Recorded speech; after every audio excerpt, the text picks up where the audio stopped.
Are you tired of waiting on your contractor that said he would come do a simple job for you months ago and still no show? I get it, I understand. Tell you what, call him up, say, I don't need you anymore. Let's get into the video.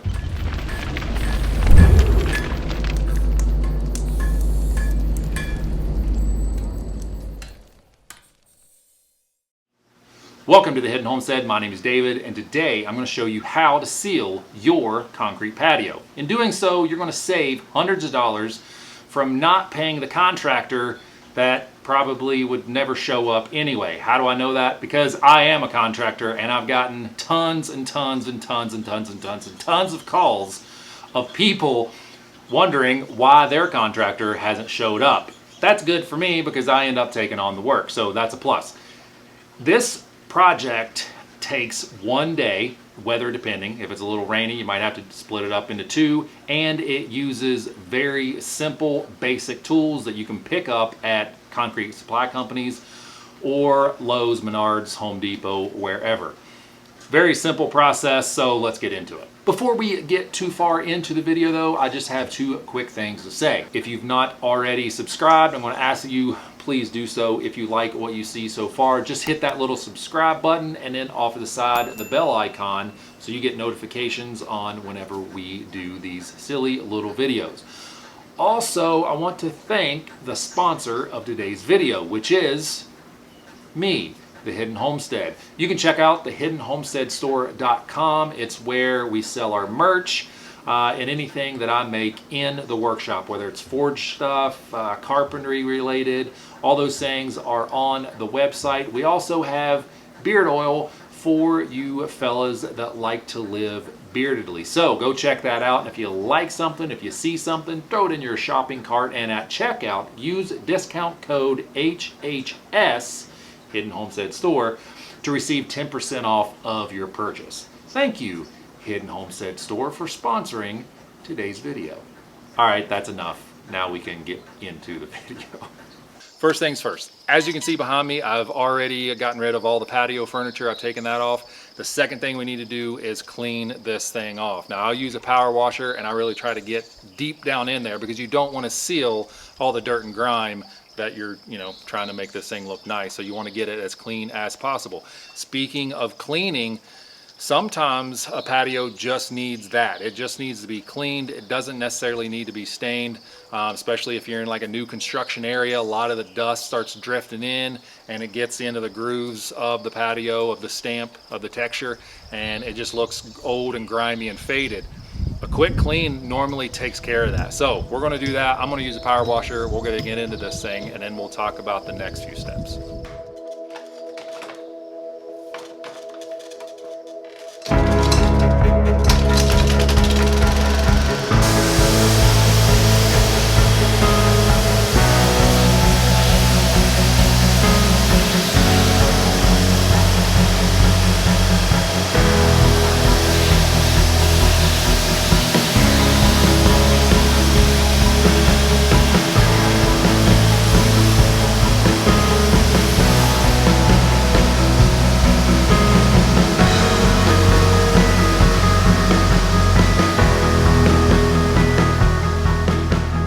All right, so we got it all power washed. It's all clean, ready to go. At this point, we just let it dry, and then after it's dried, we apply the sealer. But as a pro tip, something that you should have been doing while power washing this pad is basically just inspecting to make sure that you don't have any chips or gouges, or as long as the color's good, you're good to go. But if the color isn't good, if you need to do any touch-ups or repair some of those chips or gouges, now's the time to do that. I use a permateaking agent, or excuse me, an antiquing agent. This one is called Permateak, and this one is just from another company, Silka, which is another antiquing agent. This one is from Butterfield. So to repair those little spots, like if you drop something, you have a gouge in the patio, something you could do is take this stuff and put in there to make it look like it was almost intended. It almost hides it to a certain extent. Now, in a bigger area on a brand new patio, you normally broadcast it with just you could use like a garden sprayer or whatever. In a smaller area, you can mix up in these little cups, and then you can brush them on, you can spray them on with a little sprayer. I do have a small area to kind of touch up. Last year when we did the gate and the driveway, you can check that out right here if you want, we poured an extra step and the walkway. The camera's setting on the walkway right now. The walkway goes out. So this needs to be colored. So what I'm going to do is mix up the charcoal and the walnut and just get it on there. The trick is, once you have it on there, you want to broadcast a little bit more water, just spray a little bit of water on top of it. What that does, the water pushes it down into all the crevices and cracks and everything, so that it looks more antiqued and it looks more realistic. So I'm going to get this going. I'll show you how to do it.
All right, guys, as you can see, that process was just silly easy to do. I mean, it almost wasn't even worth doing a video over. But I do want to hit on a couple of points that I really didn't put in the actual video itself, and that is the different ways that you can apply the sealer. Now, just before in that video, you've seen that I use just a regular paint roller with an extension and a paint tray. That works out really good. There's nothing wrong with it. That's the method that I prefer to use. There is a way to cover more area, though. You might even have seen them. They are larger. I think they're like 18 to 24 inches. Paint rollers that you can get, and it's just going to cover more area. The problem with those is they are a little harder to come by because you're only going to find them in specialty paint stores and like concrete supply companies. And I understand not everyone lives in an area that's going to have that available. You could get it online. You can check that out. Probably, I'm sure Amazon's got them. So you can check those out. But I like using the smaller ones for two different reasons. One, I can get them anywhere. They're available anywhere. Just the 9" by 3/8" nap rollers are available anywhere. And for this patio in particular, the upper patio is a 16" stamped plank. And in between each plank, basically, I saw cut it to make it look more realistic, so it looks like it's an actual piece of wood with some depth. If I was to use a larger paint roller, I would end up losing a lot of sealer down in those joints. So I like to use a smaller one so I can kind of go in between those joints. Hopefully that makes sense. I'm sure you've seen in the video where I was kind of rolling each plank out. And that's why I do that, just so I don't waste a bunch of sealer that falls or goes down inside those joints. Now, as far as actually rolling it, if you notice in the video, I almost use the roller as a squeegee. I load up the roller and I apply it onto the surface, and I'm almost squeegeeing it into place. Once I get it on, I constantly back roll. It's basically the same concept with painting. I'm constantly back rolling into the area that I just sealed. That way there's no weird lines and you get a nice consistent coat across the entire patio. Because that is kind of key. You don't want an area that's too thick. You don't want an area that's too thin. You want a nice consistent coat. Speaking of too thick and too thin, it's actually better if you have a thinner coat opposed to a thick coat. Same rules apply for paint or anything else. A thicker coat will actually start peeling and chipping off, where a thinner coat is harder. So if you want to do multiple coats, again, the same as painting, just do 2 light coats and you could probably do pretty good with that. That'll also, any place that you missed, that'll also cover those up. Well, not cover them up, but you also go back over it and potentially hit those areas that you missed on the first pass. The other method that you could use, which I'm not a big fan of, is actually spraying it on with just a garden sprayer, one of the metal cylinder pump-up sprayers. That works, but I don't like or recommend it just because you have to tape all your exterior walls off, or your retaining wall, or your fire pit, whatever your patio is around. You have to protect that from overspray. So you have to put up plastic or whatever else. And then depending on where it's at, you have to wait for the sealer to cure enough to walk on, or just dry enough to walk on, to go take that plastic off. To me, it just takes a lot more time, but it is another option. I just don't like doing it. One more thing I should say, actually, as far as the sealer itself, use a good sealer, a reputable company, from a reputable company. You're normally only going to find those at concrete supply companies. Butterfield, DecoShine, which is from Spec Chem, I believe. There's a couple more. Don't use Thompson. Don't use Thompson concrete sealer. I wouldn't use the stuff that you can mainly find at Lowe's or big box stores, just because they're not super great. Even though they say that's just for concrete, like Thompson is for concrete and wood and all this other stuff, it doesn't do the best job. So just keep that in mind. To make it look good and to make it last, just like anything else, it requires maintenance. So every couple of years, depending on the traffic, depending on how much sun it gets, because the sun, the UV rays will break it down.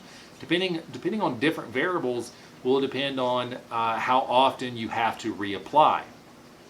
So it's the same process every time you have to reapply it. Get it clean, let it dry, and then put on the sealer. Now, after every 5 to 10 years, however often you apply this sealer, you're going to want to strip it and start fresh, because that sealer starts building up and then it kind of really doesn't hold to itself. The first time you seal it, it'll soak down into the pores, and then every time after that, it just sets on the surface. The surface is where it really wears and tears and breaks down, but when you strip everything, you start fresh, and then you can slowly start building those layers back up. So keep that in mind. If you have a patio that was just sealed a few months ago and then now it looks like crap again, more than likely it's time to just strip all the sealer off and start fresh. Again, that's going to depend on how often you have to seal it. Probably 5 to 10 years, give or take. So keep that in mind when you go to reseal. You might have to put a stripper on it and then start fresh. Hopefully you liked this video. Hopefully it helped you save a couple $100. If it did, give me a thumbs up, give me a like. That would be great. If you didn't like the video, you can always give me a thumbs down, because that's an option. You might as well do that. If you didn't like the video, if you didn't, you might as well give me a reason why in the comments below why you thought it sucked. Why not? We're on Patreon. We're on Instagram and Facebook. Patreon helps out a ton. Thank you so much to my Patreons. It really helps the channel out and helps me do everything that I'm doing here. So I think that's it. Take care, guys, and happy sealing. Happy DIYing. Happy, just go do stuff. Good enough.